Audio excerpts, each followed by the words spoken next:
Hello, in this video we're going to cover how to create and use actors, starting with player actors and moving to minion groups.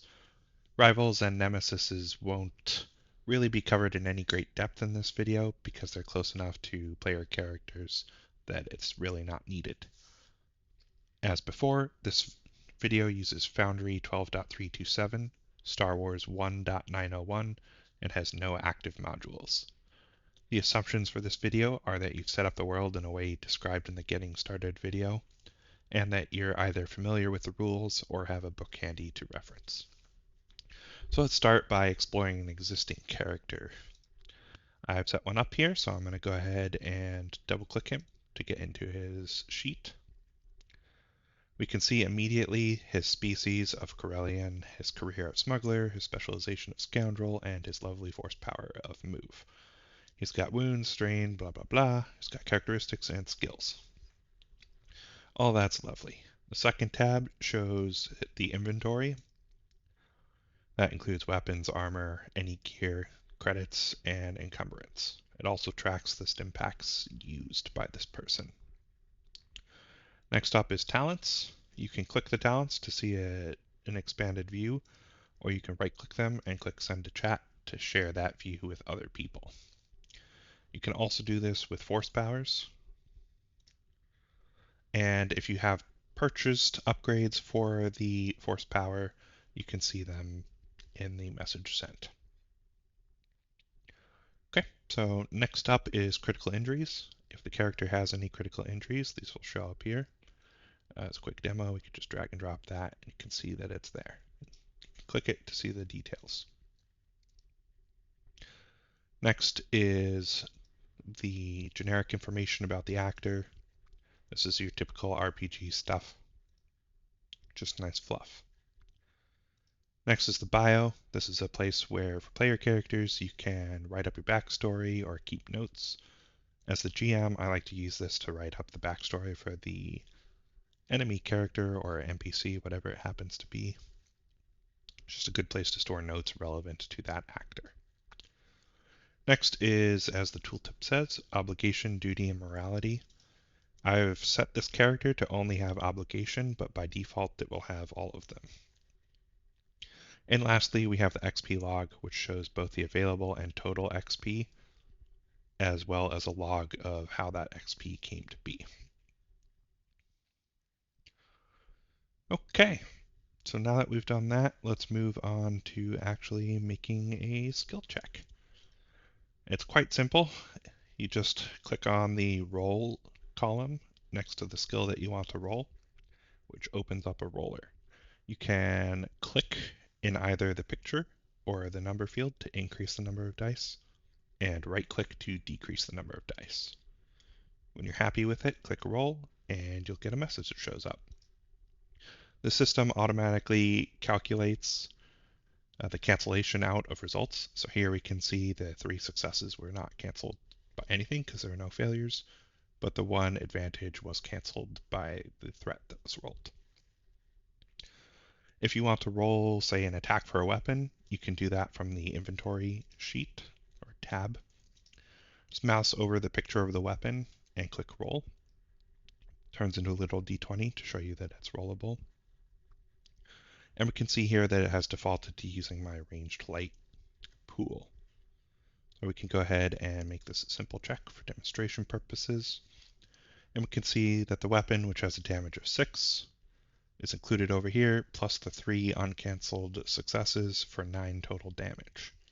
You can see that it's got a crit rating of 3, which we can't activate since we didn't roll 3 advantage. This little card also shows the fact that the weapon has a stun setting. Anyone can click that to see details about it. And on the character sheet itself, you can just left-click the item to see descriptions about it, including which skill it uses, the qualities, or you can click this little edit button to get the full item sheet to tweak it however you want. So that's how you make an attack. Next up is receiving crits.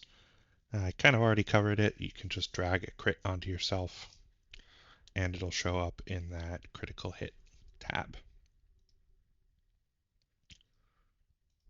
Okay, so next we're going to go over creating a character. So let's make a second player character. We'll call it PC2.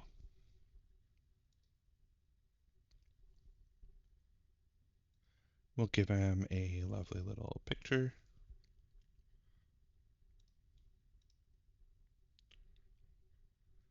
And we'll start off with a species. So I'm just going to scroll randomly here and pick one. Happen to stop on Mon Calamari. We can see that the Mon Calamari's attributes were copied over to the character. The wound and strain thresholds were updated based on the fact that it's 10 wounds of the Mon Calamari plus the 2 brawn for 12 wounds. And same with strain. The starting XP was also granted to the character and was logged in the log. Mon Calamari also have a talent, or ability I suppose, and that ability was also copied over. Cool, so now that we've got that, let's also give them a career. In this case, let's do Commander. And the career, you can click and see that, yeah, there's no details in this particular data set, but we can see which specializations and signature abilities are in the career. So let's go ahead and give them, I clicked on the wrong one. Give them the strategist specialization. Cool, so we can see that we now have this. Okay, so next up is spending XP. There are a couple of ways to do this.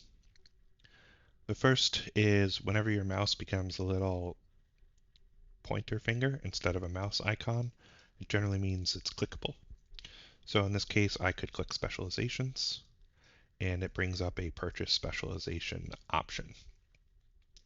Anything that's in career is pushed to the top, and then anything that's out of the career is listed after that in alphabetical order.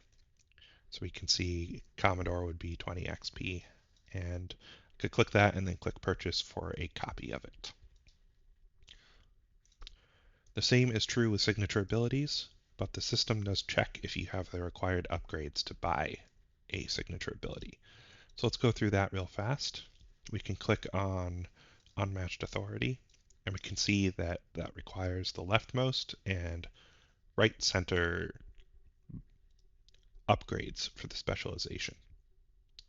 So let's go over buying talents within a specialization. You can right-click those talents and click Purchase Talent to purchase it. It'll ask you to confirm that you want to spend the XP.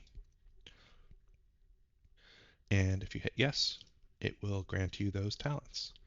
So we can see that we've got Thorough Assessment and Ready for Anything, both of which have now shown up in our talents list. And in our XP log, we can see that we spent XP for those talents. Don't worry if you don't want to spend XP if you're granted a rank in something or something like that.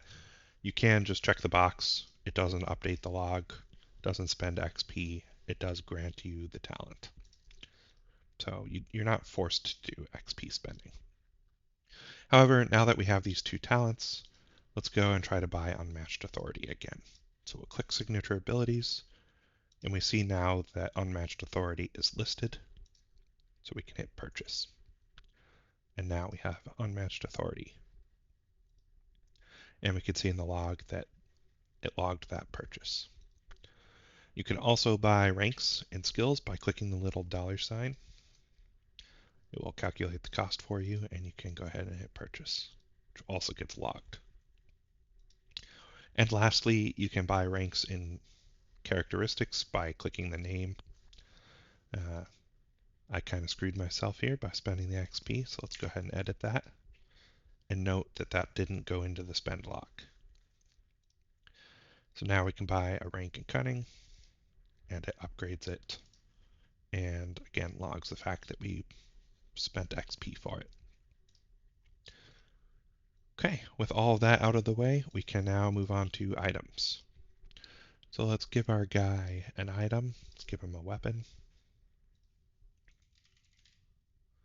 For this guy, I feel like a blaster pistol is probably appropriate. So we can see that the encumbrance was automatically updated based on the fact that a weapon was added. We can click here to see how much encumbrance it has to confirm that this value is correct. Let's also give this guy some armor. So we can go to some armored clothing. We can see the encumbrance went up, but the soak didn't, even though armored clothing provides one soak.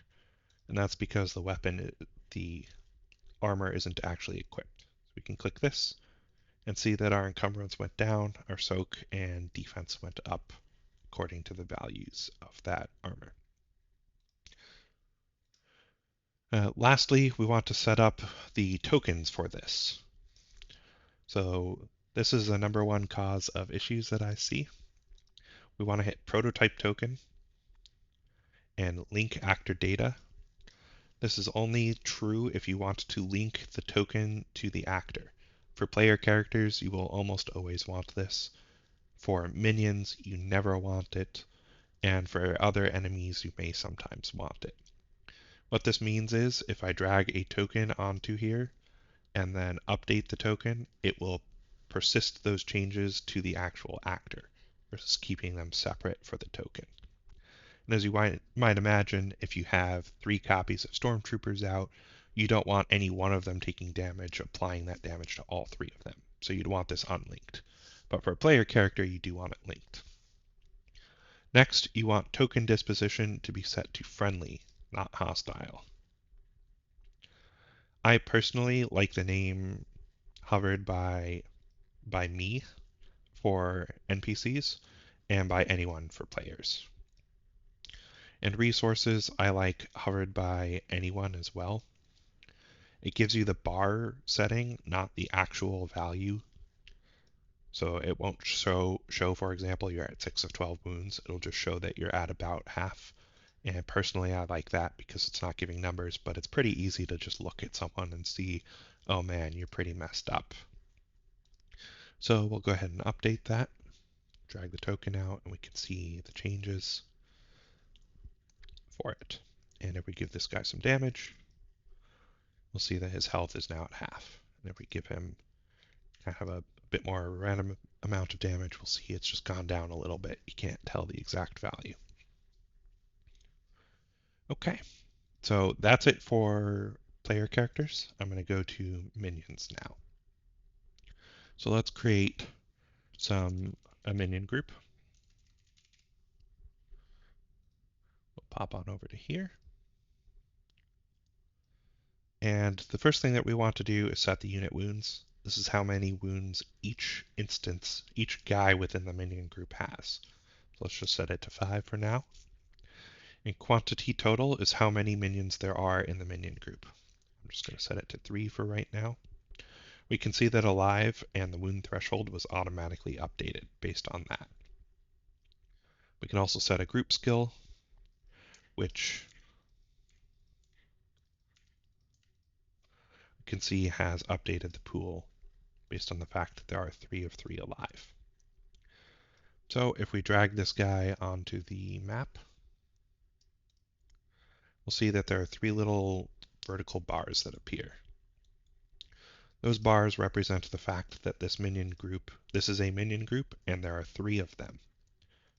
If we go ahead and make this 4, we'll see it goes up to 4. And if we make it some ridiculous value like 20, it just goes and shows that there's a lot of them. So if we put it back to 4, it will also show how many of them are currently alive. We do lethal damage for 1. One of those bars goes to red, indicating that there are 4 minions in this minion group, and 1 of them is dead, 3 of them are still alive. If you don't like this, which some people don't, you can go into the settings and turn it off. All the way down here with show minion count. You can uncheck that and these little bars won't show up anymore. And that's pretty much it for minions. They default to pretty good stuff. They also have a bio in case you want to fill in information about them, keep notes for yourself. Next are rivals and Nemeses, you know, whichever. So let's make a Vader pretend guy real fast. We'll make him a Nemesis. And let's give him something that most Nemesises would actually have, and that's adversary. Let's give him 2 ranks in it. I've also gone ahead and given him a picture just so it's different than the stormtroopers, so it's more clear which is which. So let's drag him out. We'll see, you can see that 2 little bars just appeared on him, and that's to indicate how many ranks of adversary are present on this actor. So if we go and update that to 3 total ranks, we can see that there are now 3 sections, and there's 2, and if we put it down to 1, it'll just become one solid line. While this does allow the players to metagame a little, I personally like it because A, it reminds all of us that there is adversary, and B, for the most part, you can kind of tell when a guy is strong or otherwise powerful just by sizing them up, and this helps to impart that on the characters, that this NPC is above the cut that everyone else is. But if you don't like it, same thing, you can go into the settings, and right next to the other setting, you can untick show adversary count. If you're not playing in English, you can also update the adversary item name, since it looks for it based on the name. So that's pretty much all of them. Some gotchas. You may have seen while I was on Smuggler Guy that there is a remove setback die there. However, if I go into the dice roller and add a setback die, it doesn't remove it. That's on purpose. It's just there to remind you that you remove a setback die. A lot of the remove setback dice are so situational that the system can't remove it for you. Another little gotcha is that when you add a species to a character, it grants them their XP. If you remove that species, it doesn't revoke the XP. So it's very easy to grant a ton of XP if you're dragging different species onto the actor. Make sure you pay attention to that and remove it as needed. That's everything for this video. Hope you enjoyed it, and the next one will be on vehicles. Have a good one.